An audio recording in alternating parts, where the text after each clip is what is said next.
প্রথম কথা, এই মুহূর্তে 35 রানে 5 উইকেট হারিয়ে বাংলাদেশ ধুঁকছে। ইয়েস, আইসিসি চ্যাম্পিয়ন্স ট্রফি শুরু হয়েছে। ইন্ডিয়া ভার্সেস বাংলাদেশ, আজকে প্রথম ম্যাচ। বাংলাদেশ ব্যাট করছিল, 35 রানে 5 উইকেট এবং 35 রানে 6 উইকেট হতে পারতো। অক্ষর প্যাটেলের একটা হ্যাট্রিক হতে পারতো, অনেক কিছুই হতে পারতো, কিন্তু হলো না। রোহিত শর্মা একটা ইজিয়েস্ট ক্যাচ স্লিপে ছেড়ে দিল। যাই হোক, এই মুহূর্তে বাংলাদেশ 35 রানে 5 উইকেটে ধুঁকছে। 50 পার করতে পারবে, 100 পার করতে পারবে, জানি না আমরা। তোমরা কমেন্ট করো বাংলাদেশ কত করবে, ইন্ডিয়াকে কত টার্গেট দেবে। এবং ম্যাচের আগে বাংলাদেশ সমর্থকদের এত বকবক এবং সোশ্যাল মিডিয়াতে বাংলাদেশের যত পেজেস রয়েছে, ইন্ডিয়াকে হারাবো, দেখে নেবো, চ্যাম্পিয়ন হবো। ভাই মাঠে নামলে আপনাদের কি হয়, তোমাদের কি হয় ভাই মাঠে নামলে?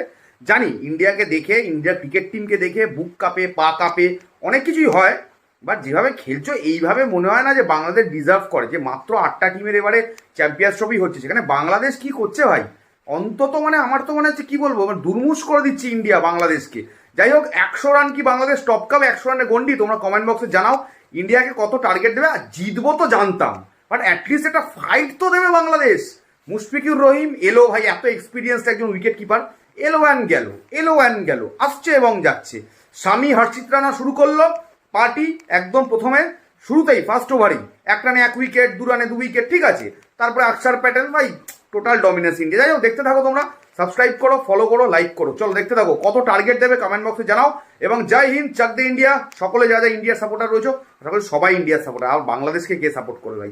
যাও, এনিওয়ে চলো, আর কিছু বলার নেই, চলো দেখতে থাকো।